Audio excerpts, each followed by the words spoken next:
Greetings everyone, this is Rambling Collector here, and welcome back for another book review. The subject of today's video, we are going to be once more diving into the world of the Dead Souls universe, with Book 2 of the Into the Darkness prequel series, Lucas. And I cannot express this enough, just how excited I have been to both not only read this one, but also to review it. Lucas has by far been one of my absolute favorite characters within the Dead Souls universe so far. So seeing his backstory finally explored in this prequel series, as well as the beginnings of how exactly he and Quinn first met, I was thoroughly excited to see just how this would develop. And, needless to say, I was not disappointed. With that being said, let's get started, shall we? So first and foremost, this book really dives into the backstory of Lucas, one of the main characters of the Dead Souls series proper, providing us more detail about his time as a human, how he was introduced into the world of the vampire, as well as showcasing just what he had lost by being forced into a life he never would have chosen. So, for a little bit of context here, we actually did see a little bit of Lucas's beginnings in the final book of the Shadow Souls series. And with that, we see how Lucas's father went off to fight in the war after the loss of his wife and Lucas's mother. Lucas was only a small child, about 4 or 5, let's say. My apologies, it's been a while. But with all that in mind, Lucas's father drops off Lucas at his best friend and brother's house, Uncle Robert. And Robert, over the course of the book, truly does become the father figure for Lucas, or at least a very good second father figure. Because over the course of the story, we learn that Lucas's father was killed in action during the Revolutionary War, which unfortunately, that leaves Lucas now being raised by his uncle, his aunt, and soon his young cousin, who definitely becomes more of a younger sister figure, and quite frankly, that alone was incredibly wholesome to see. Because throughout the whole of Dead Souls proper, we'd seen how Lucas would always reflect upon his family, his Uncle Robert, his aunt, and his young cousins, and most of all, just the life he led with them. Most of all, how Rianne reminds him so much of the point of practically being his little sister. If nothing else, it's a very sweet and touching thing to finally be able to see some of the similarities here. But more than that, in many ways, I'd argue that Lucas's backstory is far more tragic than Quinn's, primarily because of just how much he lost when he became a vampire. His family, his lover, and his home all taken away against his will, forcing him to go towards drastic measures just to survive. And the main reason as to why I say this is because with Quinn's backstory, you get the feeling that from the beginning, since he was born, the cards were already not stacked in his favor. With Quinn, he had to deal with an abusive father and a mother who flat out ignored him, or at the very least despised him at worst. The only source of light that he had in that time was his younger brother. With everything that he had dealt with, his lover, Marie, his friend, who was the prince, and of course, his younger brother, those were the 3 lights in his life that really kept Quinn going. So when they were struck down, or he was forced to leave them behind due to circumstances, it felt sad. But at the same time, if you had read Dead Souls before this, then you would know that Quinn's life was not exactly a happy one to begin with. But with Lucas, we see how throughout his human life, he was a troublemaker, but he was also the life of the town. He stood up for what he believed in. He loved people. He had a family who cared and raised him. He had a younger sister figure and his little cousin.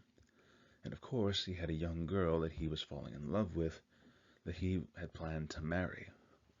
All of this was stripped away, and quite frankly, very harshly so, when he was going to visit the graves of his parents. Right then and there, on the anniversary of his parents and going to meet them, is when he is taken from his old human life and forced into the life of the undead. Being stuck with, of all people, Sebastian for a start. And I will say this right now, if you already didn't hate Sebastian from reading the Shadow Soul series, you will definitely hate him a lot more here, especially with such a very well-beloved character as Lucas. Needless to say, I cannot wait for the day when Sebastian falls. I will be looking to that particular story very, very much. But going through this, we see Lucas going through so much grief after realizing just what has been taken from him. In the end, it hurts all the more, especially since we keep cutting back to Lucas's family and seeing how much they miss him, how much they have been searching for him. Hell, the whole town has been searching for him relentlessly for weeks to months, until eventually they're forced to give up hope. And with that, Lucas's family, unknown to Lucas, had moved away.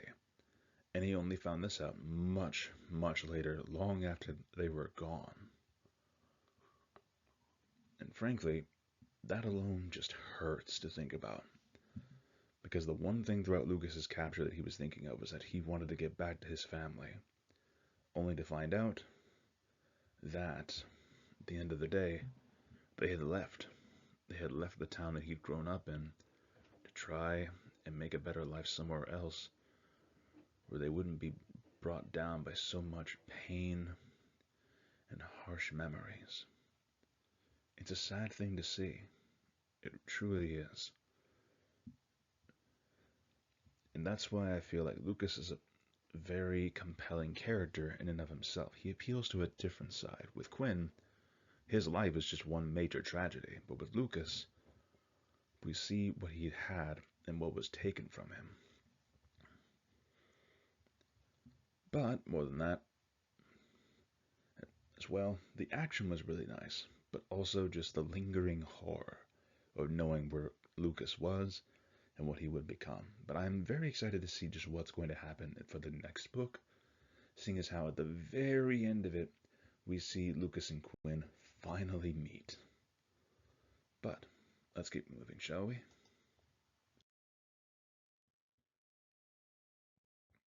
Overall, one thing I do like about the Into the Darkness series is how we get so many of the backstories that lead into the Dead Souls universe proper, or at least into the Dead Souls series. Yes, it can be a lot to read, but I feel like with just how much is explored within this world, it makes it as though you're seeing multiple different stories take place, but also it just means it never runs out of interesting stories to tell, in my personal opinion. It can feel like there is a lot to go through, seeing as how there's about 3 series proper now for this particular universe. But with that in mind, it goes to show a great skill of world building and showing that everyone has a story that can be told.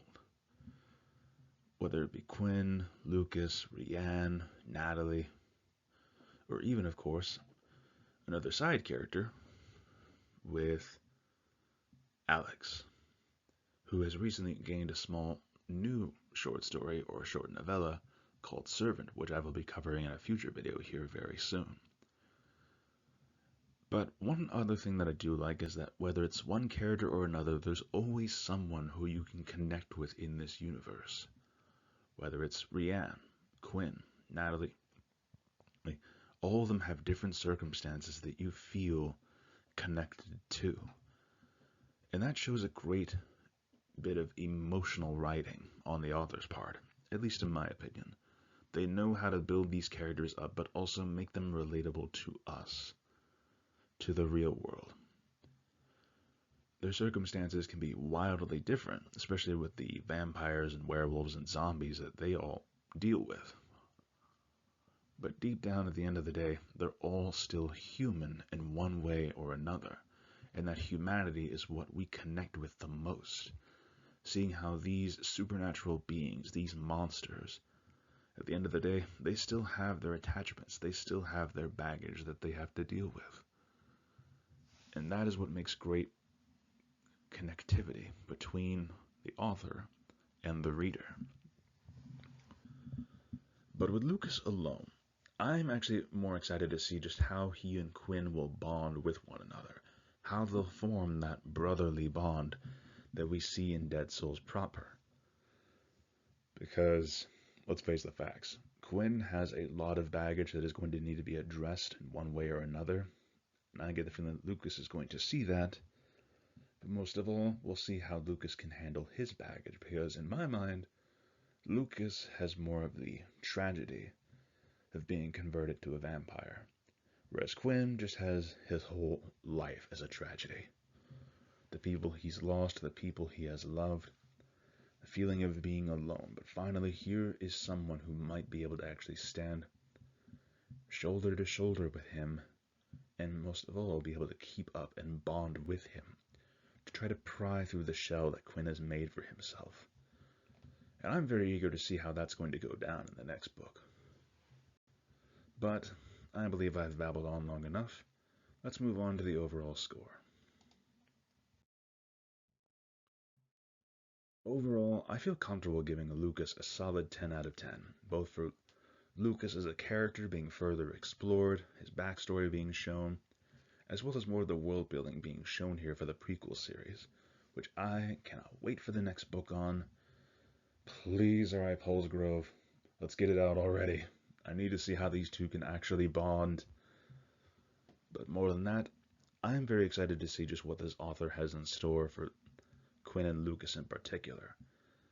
But don't just take my word for it. Feel free to read the book and see for yourself whether you can connect with Lucas or Quinn and see just what sort of writing, just how someone can overcome tragedy. And most of all, if you're just a lover of vampires, you'll definitely enjoy this book. But I'll leave that up to you all. In the meantime, thank you so much for watching to the end of this video.